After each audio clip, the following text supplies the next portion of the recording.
for coaches, it's really important to be able to see these skills, because once you can see them, you can help swimmers learn to change them. We're going to be focused on upper body propulsion. We're going to try to keep things simple and focus on the big outcomes that we're looking to accomplish so that we don't get lost in the weeds, so that we can be really clear about what's important, why it matters, and what we need to do about it. So what we're going to cover is what needs to happen to create propulsion with the upper body. We're going to cover the strategies that swimmers typically use to do so. We'll discuss why they work, and we'll discuss how things differ depending on the task swimmers are trying to accomplish, as well as how they can differ from individual to individual. From a bottom line standpoint, what swimmers are trying to do is move as much water backwards as they can with each stroke. The more water they can move back with each stroke, the faster they will swim. And the way they can do that is they need to create a big surface area with as much of their arm as possible. They need to have that surface area moving backwards for as long as possible, and they need to pick up the hand speed in order to create the appropriate force.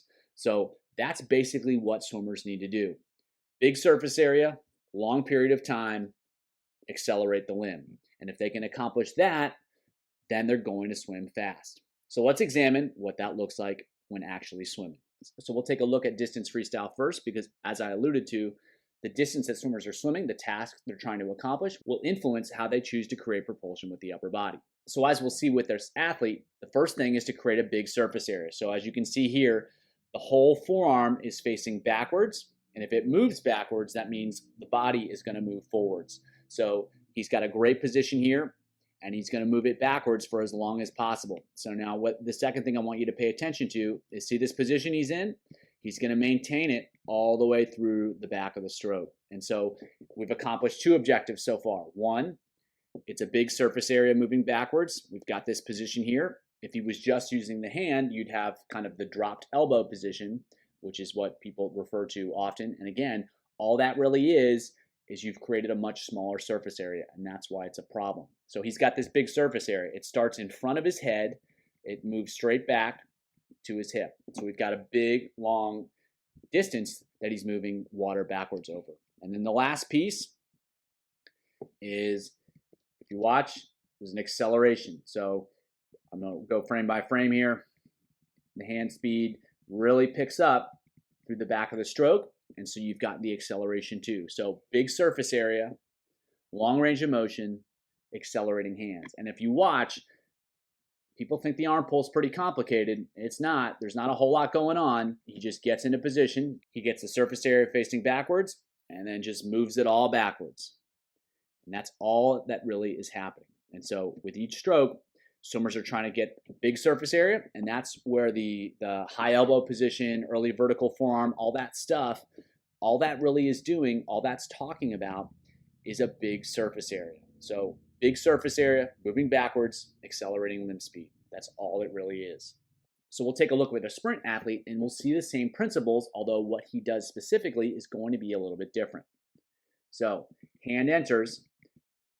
You've already got big surface area moving backwards. It's not quite as significant as the other athlete, but it's still a big surface area. Everything's moving backwards, and especially now that he gets in this position, you can see from the hand all the way up to the shoulder, everything's moving backwards, and then it stays moving backwards. Even here, you can see forearm and hand are facing backwards. And so from route here all the way back through there, there's a big surface area facing backwards and moving water backwards so he can move forwards. Next, we'll take a look at the limb speed, and this is just frame by frame. You can see it just picks up towards the end of the stroke. There's an acceleration of the limb. It moves from slower to faster over the course of it. And you can see the hand speed picks up through the back of the stroke. So we've got the same principles in action: a big surface area, a long range of motion, and an accelerating pull. And that's ultimately what swimmers need to accomplish. And if swimmers can accomplish that, they're going to move a lot of water backwards with each stroke, and they're going to move themselves forward with each stroke.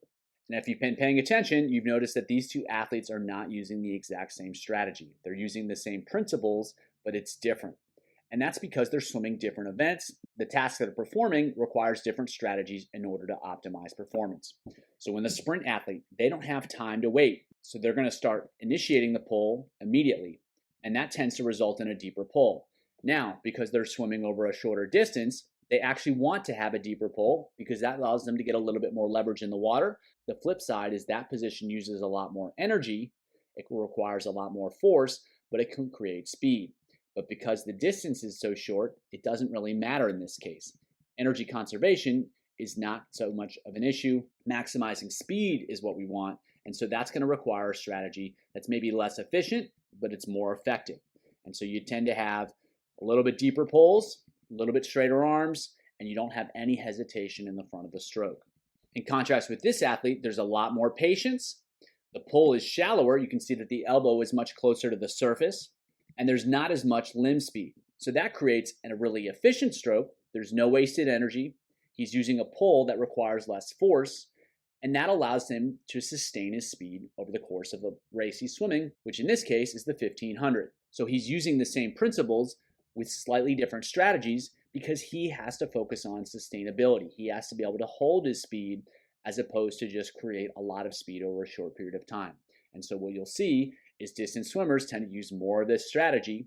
They'll have a shallower pull, they'll have a more patient pull. That allows them to create a lot of speed, but with a much lower energy cost. And so it's no coincidence that swimmers are selecting these strategies. It's because they're more effective for a certain event. However, the principles are the same. It's still big surface area, it's still long range of motion, it's still accelerating hand speed.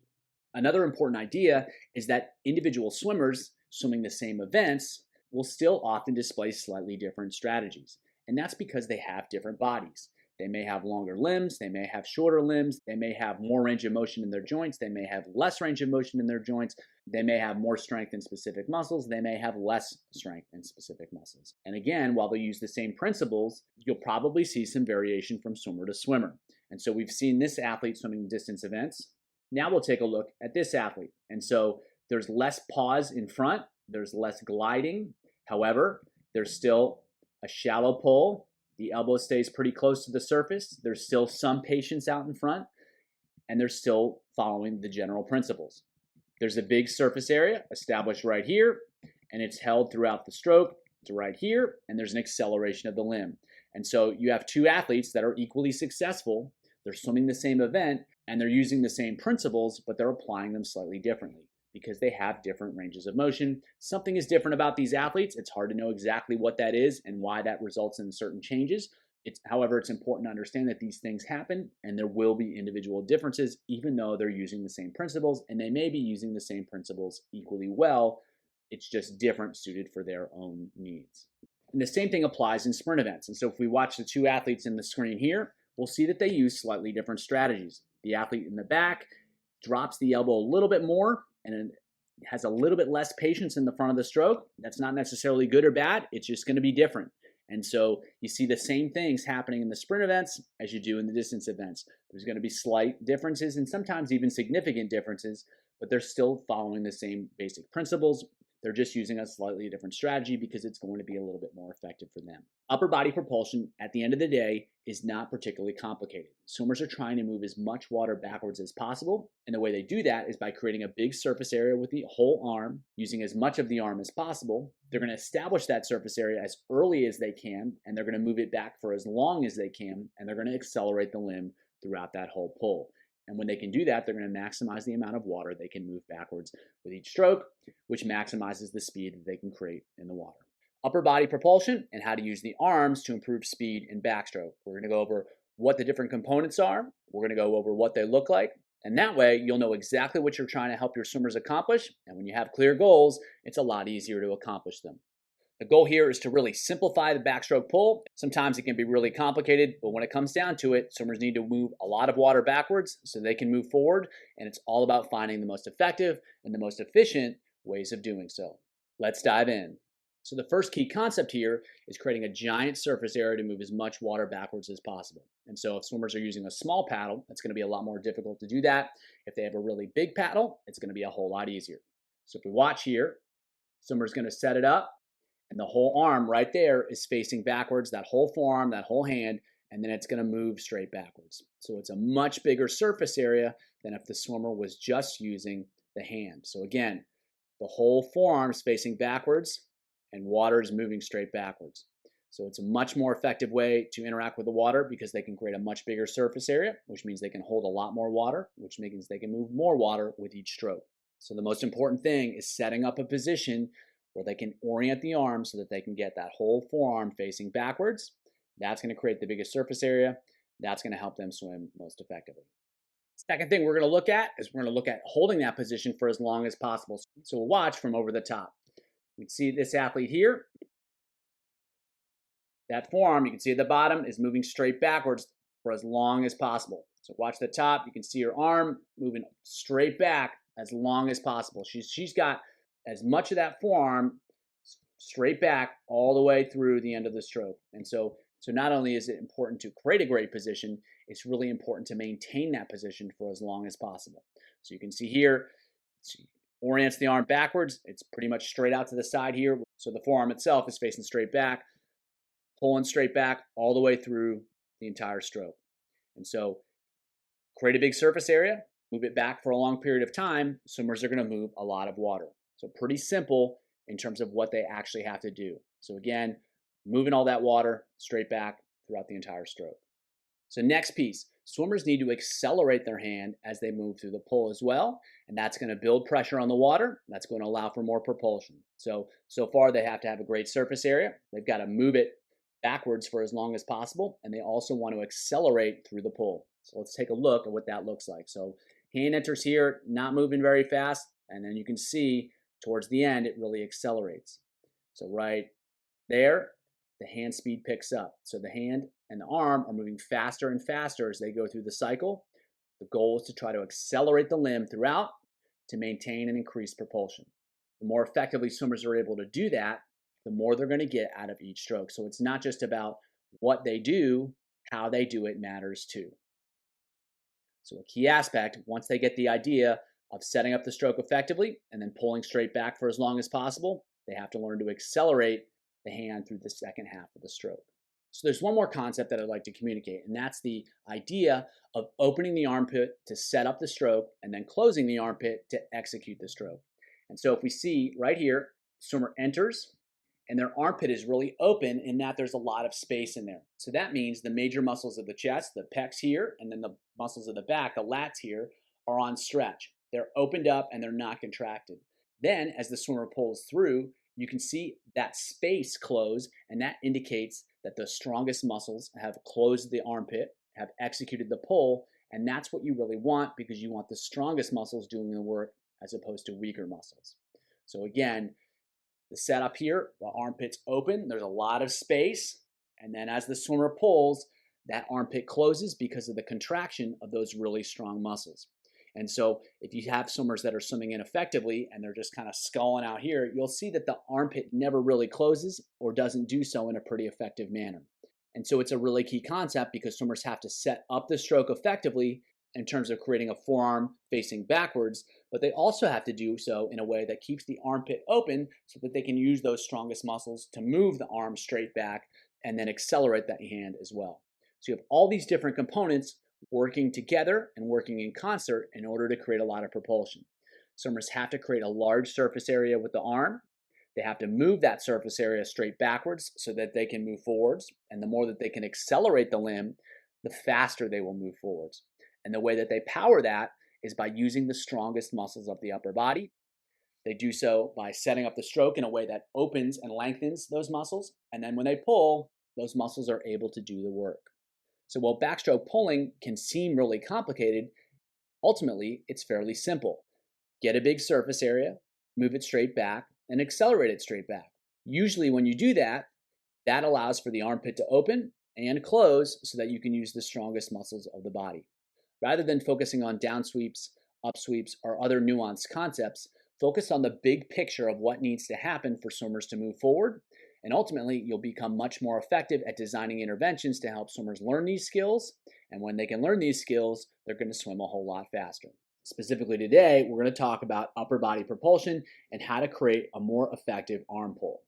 The purpose of a great arm pull is to move more water backward, and the more water a swimmer can move backward, the faster they can move forward. So what swimmers have to do is orient their arms in a way that allows them to move a lot of water backward and do so at a pretty high tempo and do so with pretty good efficiency. Because if they can't move a lot of water backwards, they're going to struggle. If they can't move a lot of water backwards pretty quickly, they're going to struggle. And if they can't do so efficiently, they're going to get really tired really fast. And so for those reasons, swimmers tend to adopt a pretty similar strategy for executing breaststroke pulls, and that's what we're going to take a look at today.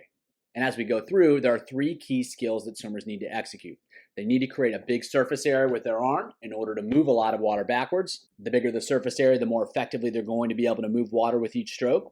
They need to move that surface area backwards for as long as possible in order to move as much water for as long as possible. And lastly, they need to accelerate the arm through the pull in order to create more speed.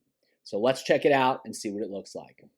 All right, so when swimmers set up their stroke, what they're doing in the front half of the stroke is they're creating a surface area that involves the whole hand and the whole forearm that can be moved backwards. And so you can see that position here. They're moving the hands and they're getting the arms in a position where they can be oriented backwards. And so that's the first key skill that swimmers need to execute when they set up the stroke. So when they're sliding the hands out, what they're doing is they're popping the elbows up, they're letting the hands come down so that they can create a big surface area with the arm and the hand to create a lot of propulsion and move water backwards. So we'll see it again here, and then they're sliding out, and then you can see, because just remember we're at an angle from underneath, he's got a big surface area with that whole forearm, and it's moving backwards. You can see right there, the whole forearm is moving backwards effectively. So we'll pay attention to the same thing with another swimmer, and you can see here, it's a little bit more exaggerated. She's got a little bit wider pull, but you can see she's moving from the hands out in front to getting the forearm in position where it can effectively move water backwards in addition to the hand. So by this position, she's got it pretty synced up so that a lot of surface area is moving backwards. And the more effectively she can do that, the more water she's going to be able to move backwards. And so she does a really good job with that. You can see right in there in that position, she's set up to move a lot of water backwards. Right there, you can see the forearm and the hand are going to be used as a surface area to create a lot of propulsion. So the next piece of it is moving that surface area backwards for as long as possible. Now obviously with breaststroke, the stroke gets cut off pretty early. However, you can still create a pretty large range of motion even with that limitation. So we'll watch that here.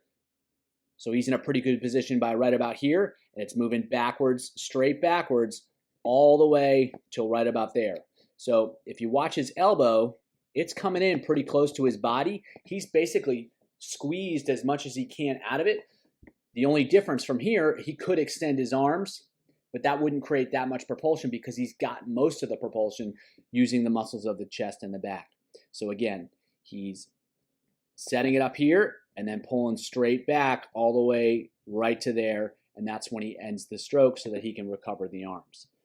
So still a pretty big surface area. And just think about it, if that was butterfly, he's halfway through the pull of butterfly at least before he starts to turn things in and recover the arms. So pretty long surface area, and it's not this sculling motion that's just happening with the hands. You can see the elbows are moving backwards, and that means there's a full backwards pull. The elbows are way out in front and they're squeezing all the way back. That's going to create a lot of propulsion, and it's a pretty big range of motion that he's using there. So we'll watch the same thing in a second athlete. So sets up there and then squeezing all the way back there, and now she's recovering the arms. So the same thing, she's pulling the elbows back pretty far. She's squeezing all the way, getting a full pull out of it, and then recovering the arms. So right there, that's when she finishes the pull. And so again, the elbows are moving pretty far back. It's over a pretty far range of motion. And so wherever the elbow goes, the forearm goes, so that forearm's moving back over a pretty far range of motion, and that's going to create a lot of propulsion. So it's pretty simple. Get the forearms facing backwards and then pull back as long as they can until they have to recover the arms. Right here to there, it's a straight backwards pull. From right there, it almost looks like butterfly. It is pretty similar to butterfly.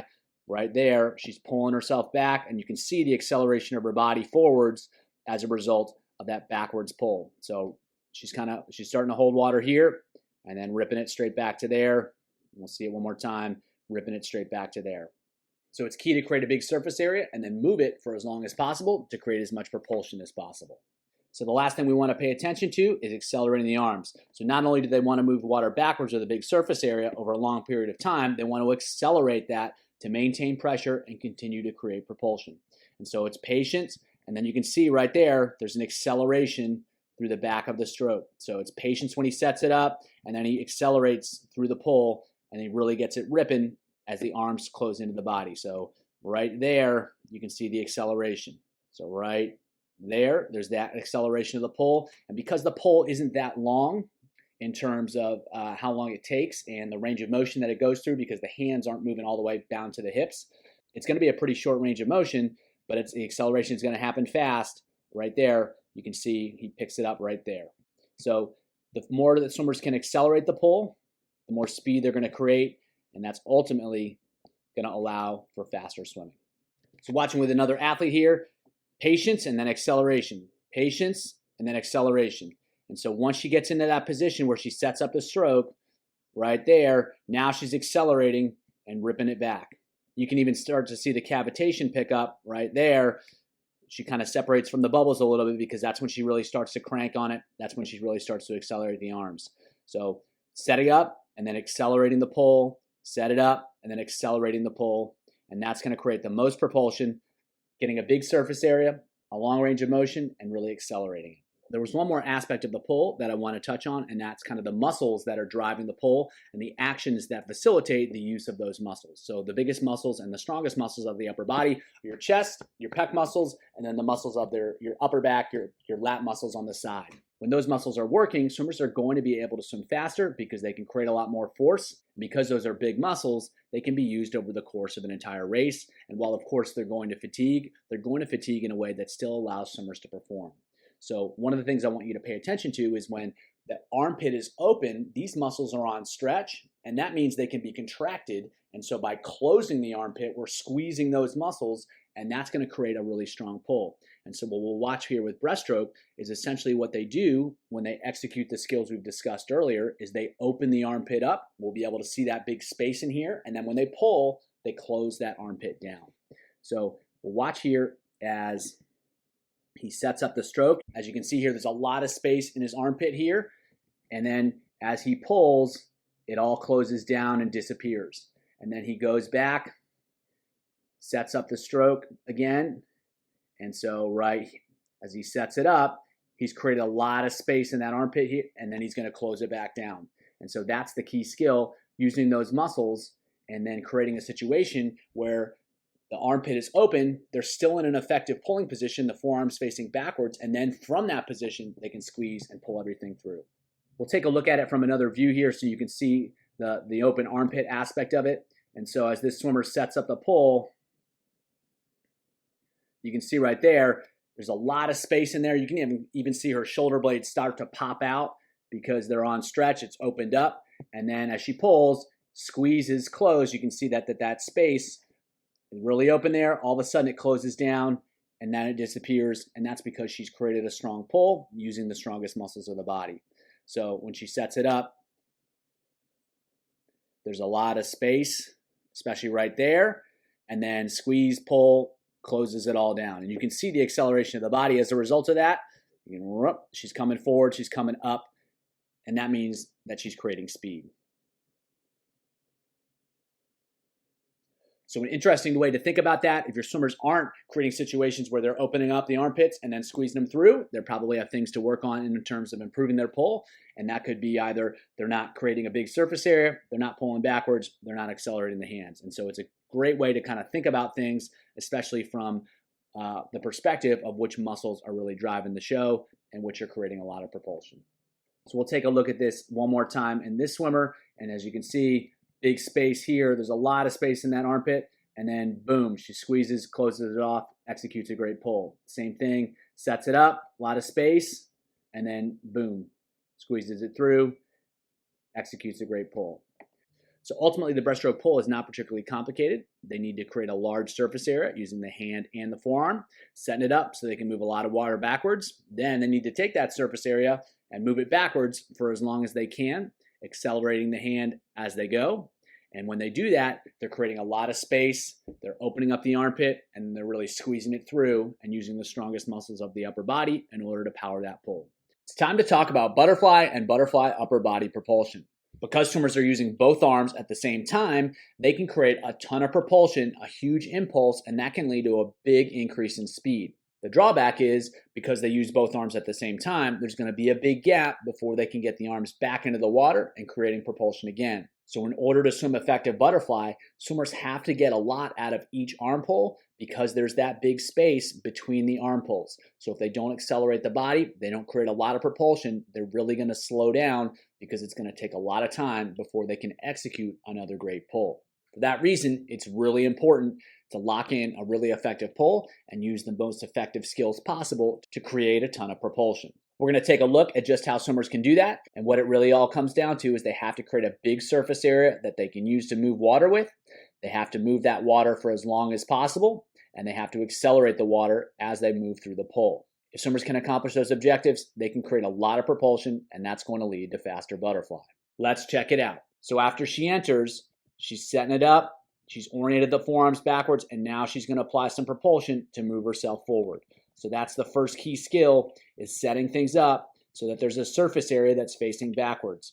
So if she was just to push straight down here, rather than orienting the forearm backwards, she's going to create a lot less propulsion, but she sets it up so that the forearms are facing backwards, and then she creates a lot of propulsion and then pulls straight back. So again, creating an effective surface area with the arm so that the forearm is oriented backwards is the first key skill that swimmers need to manage. So we'll take a look at another swimmer here, and it's going to be the same thing. So right there, he's orienting the arms, they're facing backwards, and then he's going to rip through and create a lot of propulsion. So first step is setting things up, orienting the arm backwards. You can see that right there, and that's going to create the best opportunity, the best surface area for him to create a lot of propulsion and move a lot of water backwards. So that's the key skill that needs to be executed. Swimmers need to orient those arms backwards early in the stroke. That's going to create a lot of potential to move a lot of water backwards throughout the remainder of the stroke. So we'll take another look with another swimmer here. And as you can see right there, she's setting it up, getting those forearms facing backwards, and then executing a really great pull. And that's going to allow her to create a lot of propulsion. So setting it up, orienting everything backwards, and then creating the pull so that she can move a lot of water once she does pull. If she just kind of pulls right through, it's not going to be very effective. If the forearm's not facing backwards, it's not going to be very effective. So right there, she's setting it up and then ripping it through. So the next key skill is maintaining that position, maintaining that effective surface area for as long as possible. So right about here, she's got things set up, she's facing backwards, and then she's going to pull all the way through the back of the stroke, and you can see that forearm is still oriented backwards as she does so, and that's going to create a big pulse of propulsion. So if she were to set things up right here and then just kind of let go of it, drop the elbow, it's going to be a lot less effective than if she holds that position all the way through the back of the stroke.